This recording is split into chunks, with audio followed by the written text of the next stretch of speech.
Olá, neste módulo vamos apresentar algumas técnicas de administração que são decorrentes da teoria de administração científica, como nós prometemos. Uma das técnicas que são decorrentes da administração científica de Taylor é aquilo que os técnicos chamaram e chamam até hoje de desenho de cargos e tarefas. Na verdade, um plano de cargos e salários.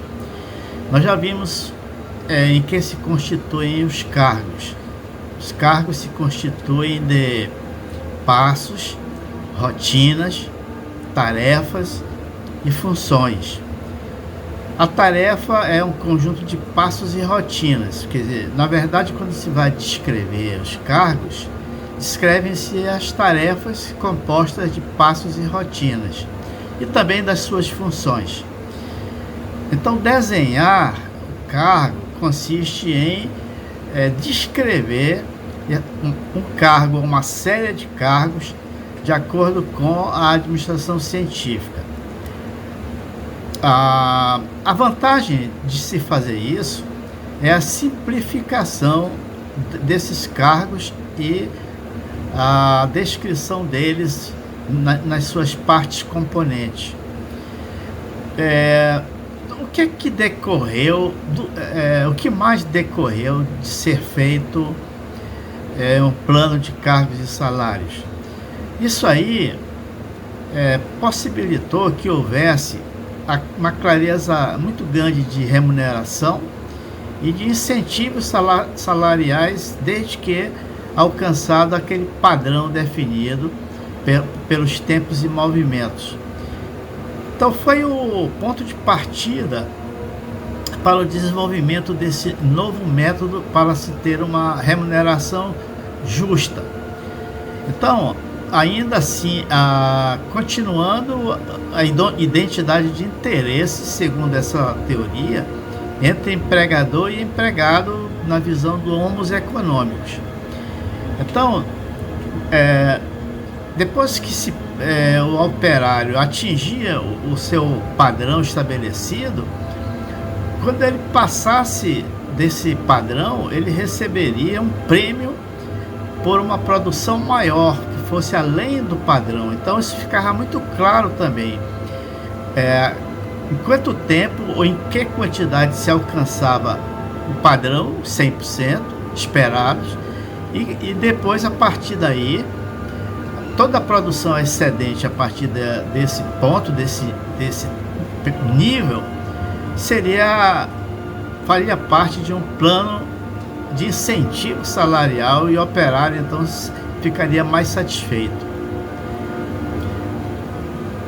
Outra decorrência da administração científica de Taylor foi a adequação de instrumentos e ferramentas de trabalho. Não havia ferramentas padronizadas nos tempos de Taylor. Taylor mesmo patenteou mais de 1000 ferramentas, com as quais, segundo ele acreditava, o operário faria o seu trabalho com mais eficiência. Outra técnica decorrente da administração científica é o arranjo físico ou layout das máquinas e equipamentos no chão da fábrica. É o melhoramento do ambiente físico do trabalho, com menor ruído, menor ventilação, uma melhor iluminação, conforto para os operários, e para também que se evitasse no layout idas e vindas entre trabalhos que deveriam acontecer num fluxo contínuo. Esse trabalho, para que ele não ficasse indo e voltando no chão da fábrica, o layout acabaria com isso. Então, colocaria as máquinas numa ordem tal que evitasse esse cruzamento de tarefas. Voltando à questão das ferramentas, hoje é muito fácil a gente perceber em qualquer atividade humana que existem ferramentas próprias. O eletricista trabalha com suas próprias ferramentas, o médico com as suas próprias ferramentas, Ah, então, todos os profissionais, principalmente esses dessas áreas mais industriais, ou que se utilizam, por exemplo, o médico cirurgião, ele tem que ter todo um equipamento próprio para que ele possa exercer a sua tarefa, o seu trabalho ali no hospital. E assim por diante. Todas as áreas da vida hoje, as pessoas não percebem o quanto as suas vidas estão sendo ainda dirigidas, entre aspas, pela teoria da administração científica de Taylor. Taylor está tão presente na nossa sociedade hoje, mas ele está tão difundido que ele é imperceptível já. Isso já faz parte do cotidiano das pessoas. Então ninguém se preocupa de saber quem foi que inventou isso, por que as coisas hoje são assim, como é que eram antes disso, como é que eram no passado. Então as coisas, é por isso que é interessante nós estudarmos a história da administração como a história de qualquer ciência, para ver o ponto em que essa ciência avançou, o tanto que ela avançou no tempo. A padronização é outra técnica decorrente da administração científica.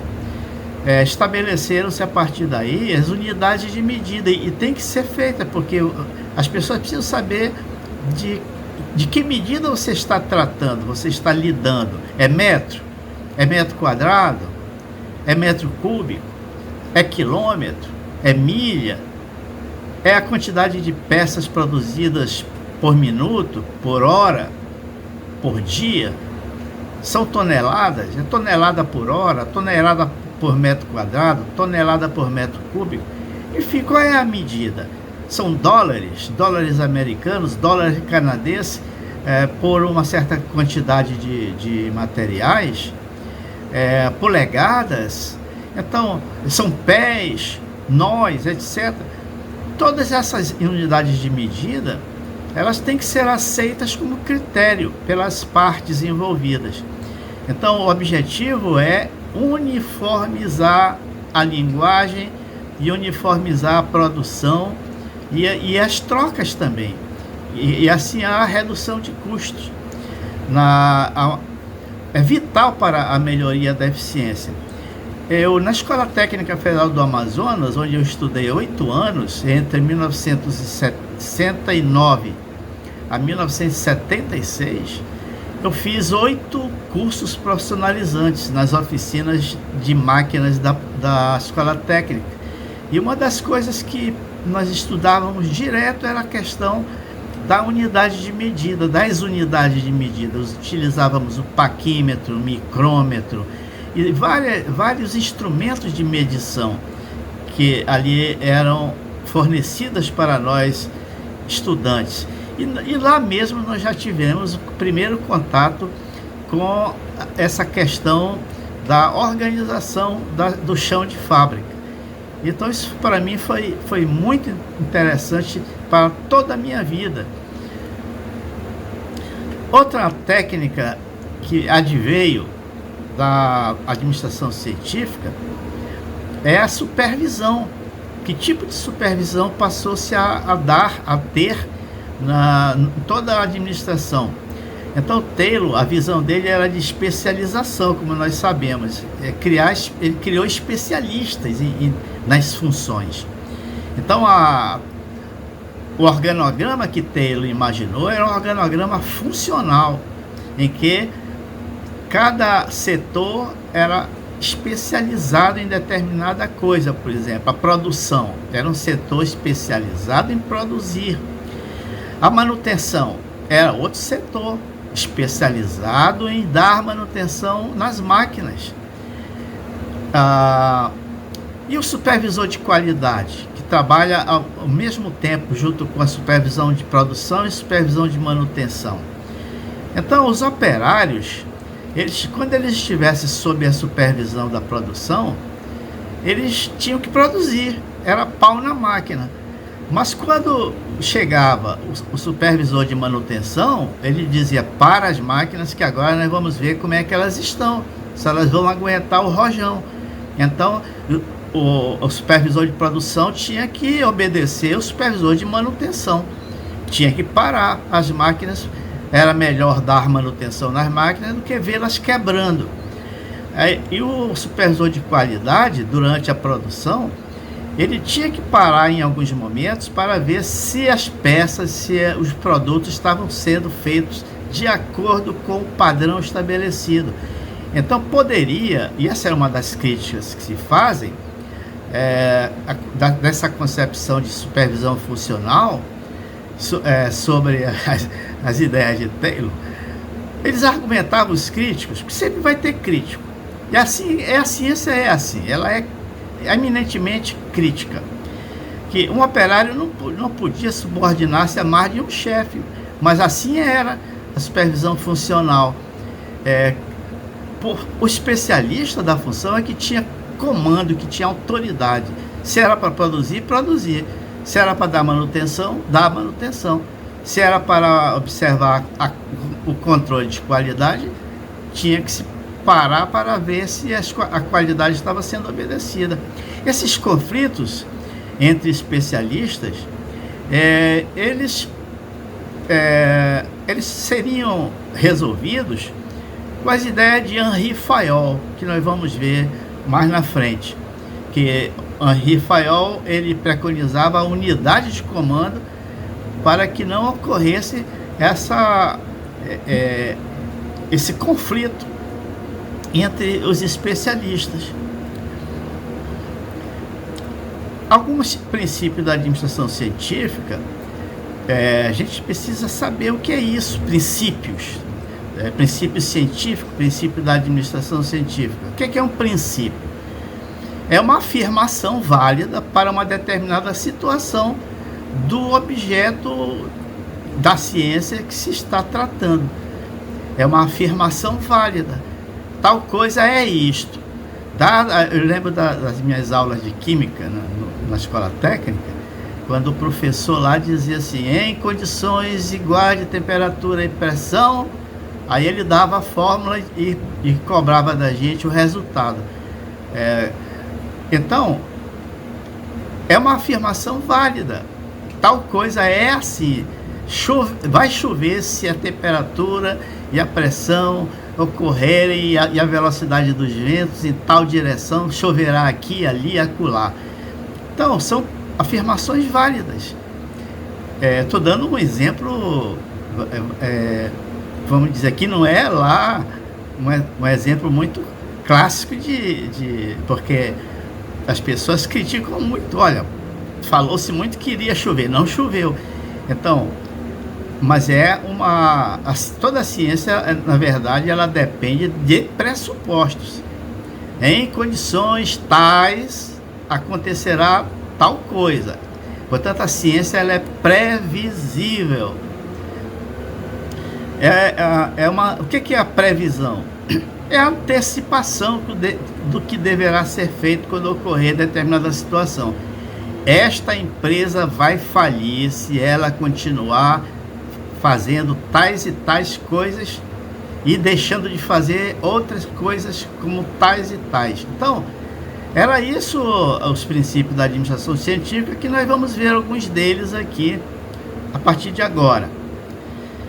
Havia para Taylor o princípio do planejamento, que era substituir a improvisação pela ciência, por meio do planejamento do método de trabalho.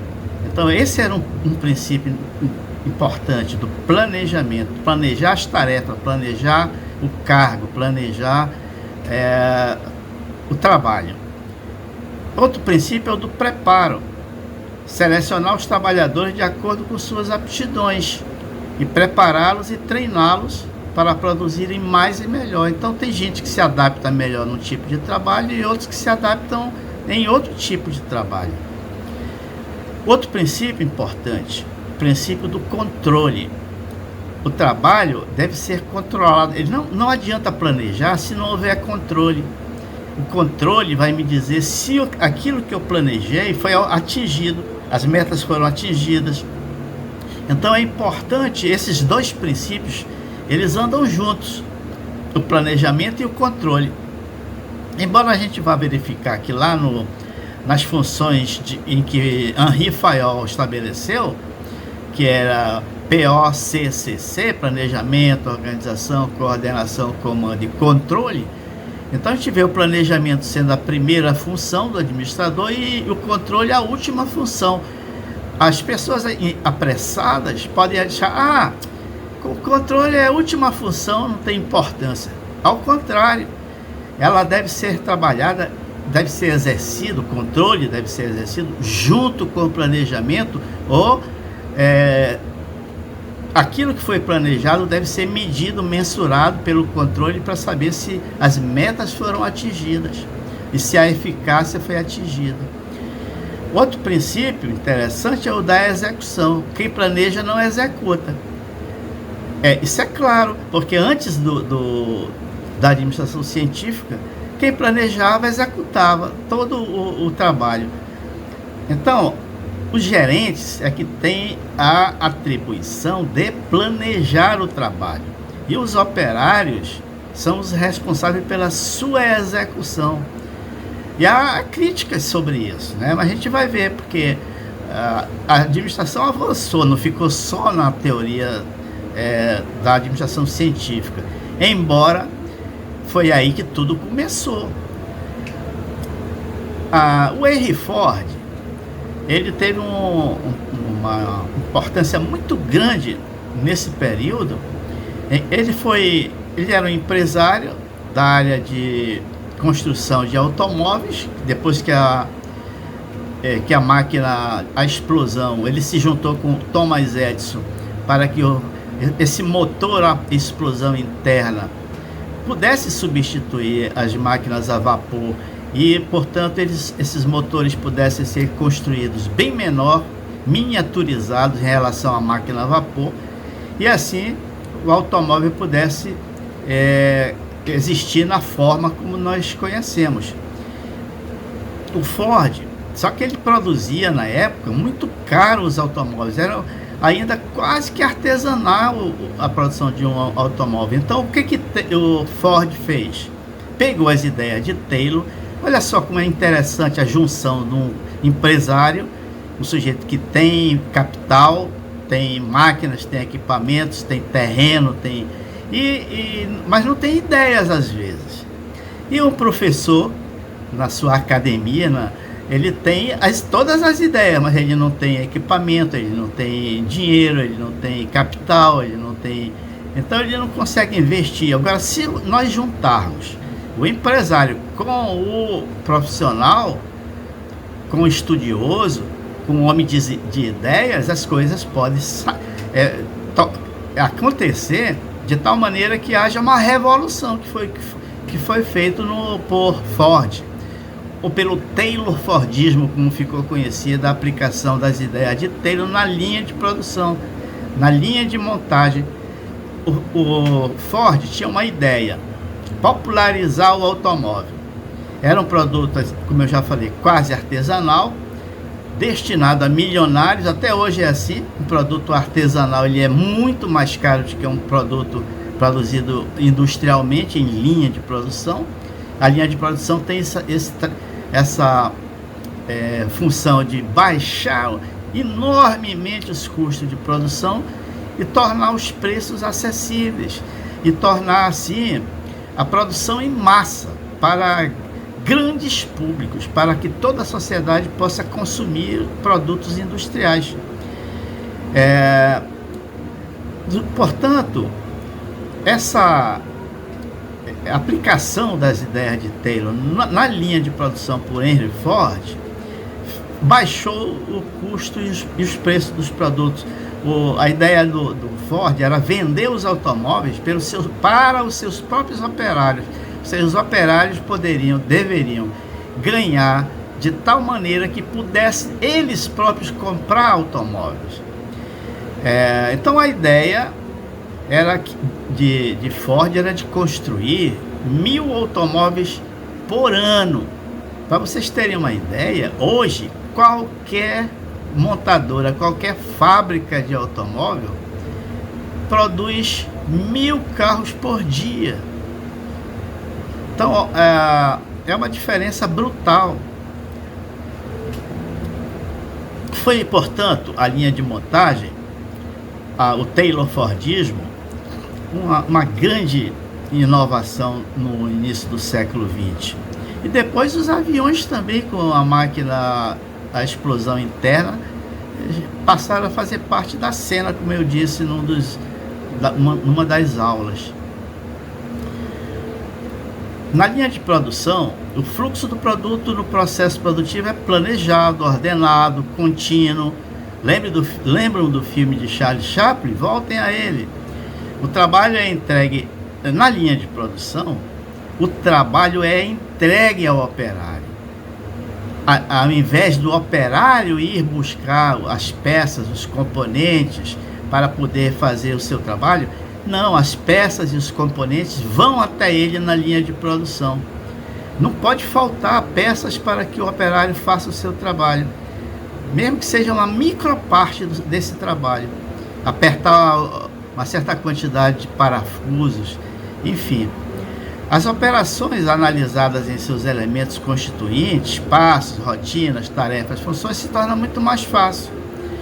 E aí nós temos produtos acabados com maior rapidez, uma garantia de qualidade maior, menos custos, menores preços e melhores resultados gerais. Ford, com isso, ele fez uma das maiores fortunas do mundo, graças ao constante aperfeiçoamento de seus métodos e processos de trabalho. Então, vamos ver alguns objetivos da aplicação desses princípios da administração científica. Primeiro, acelerar a produção por um trabalho ritmado, coordenado, veloz e econômico.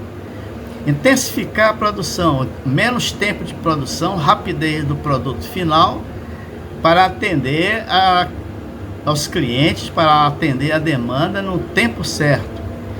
Isso há pouco tempo surgiu também uma outra técnica do just in time. Nós vamos já falar sobre isso. E finalmente a economicidade, né? Estoque de matérias-primas e a velocidade da produção.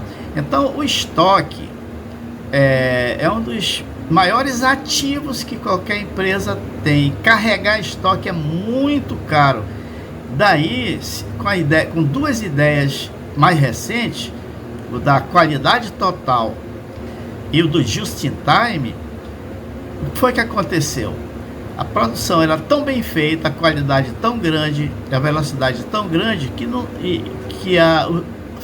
os estoques deixaram de ser interessantes. O produto, as peças, os componentes iam chegando do barco, do navio, seja do trem, do automóvel, do caminhão, na porta da fábrica, já iam entrando na linha de produção. E não dava nem tempo de fazer estoque. E como sempre fazer estoque é muito caro, então houve uma economicidade maior ainda na linha de produção. E aí se atingiram mais produtividade e mais eficácia, né? Maior capacidade de produção pelas metas planejadas, atingidas, então maiores lucros. Há um princípio aqui que é muito interessante e muita gente esquece, muito administrador. É o princípio da exceção da administração científica de Taylor. O que é o princípio da exceção? É que o administrador não deve estar preocupado em ficar medindo a produção daquilo que está de acordo com os padrões estabelecidos. O administrador só tem que se preocupar com as exceções, com aquilo que geralmente gira em torno de 10 a 20% das peças, dos produtos, de tudo que está em produção. 80 a 90% dos produtos estão ok, alcançaram o padrão de produção em sua qualidade, na sua velocidade, enfim. Só vamos nos preocupar, portanto, com aquilo que não deu certo, com as exceções, com aquilo que está fora do padrão. Eu lembro bem que quando eu ascendi o posto de chefe do Departamento de Administração da Universidade Federal do Amazonas, do curso de administração, eu, que já tinha sofrido isso como aluno, eu disse, eu vou resolver esse problema que eu já sofri como aluno. Eu não vou deixar mais os colegas nas filas, enfrentando sol sereno, chuva, com um papel na mão, fazendo uma pré-matrícula, sofrendo e fazendo com que os servidores ficassem enlouquecidos com tanta pressão das pessoas querendo que a sua matrícula fosse feita. Então, o que foi que eu fiz? Eu recolhi todos os papéis de pré-matrícula, acabei com esse negócio de pré-matrícula no curso de administração, eu passei a fazer só matrícula, e eu mandei os meus servidores, meus, entre aspas, né, servidores que estavam à minha disposição, para que analisasse, antes da matrícula, o estado em que se encontravam os alunos, se eles estavam periodizados, e se eles poderiam ter a sua matrícula automatizada. Então eu usei este princípio, o princípio da exceção. Apenas 10 a 20% dos alunos não estavam com as suas vidas acadêmicas em dia. Eles tinham perdido disciplinas, eles não estavam periodizados, estavam fora dos períodos normais da disciplina. Aí, somente estes, portanto, 10 a 20% de todos os alunos do curso de administração passaram a ter que fazer a sua pré-matrícula para ir fazendo os ajustes. E depois eu levei isso para o âmbito da pró-reitoria de administração de alunos, né? De cursos e alunos, e fiz o pró-reitor da época enxergar esse princípio da exceção, e no computador automatizar a matrícula dos alunos que estivessem periodizados e trabalhasse com pré-matrículas apenas com a exceção, aqueles 10, 20% dos alunos que não estavam periodizados. Isso foi um alívio, mas imenso, para todos nós, colegas, alunos, professores, funcionários. Assim, nós vamos ficando por aqui, e nós vamos, na próxima aula, próximo módulo, falar das críticas que se fizeram à administração científica de Taylor. Obrigado.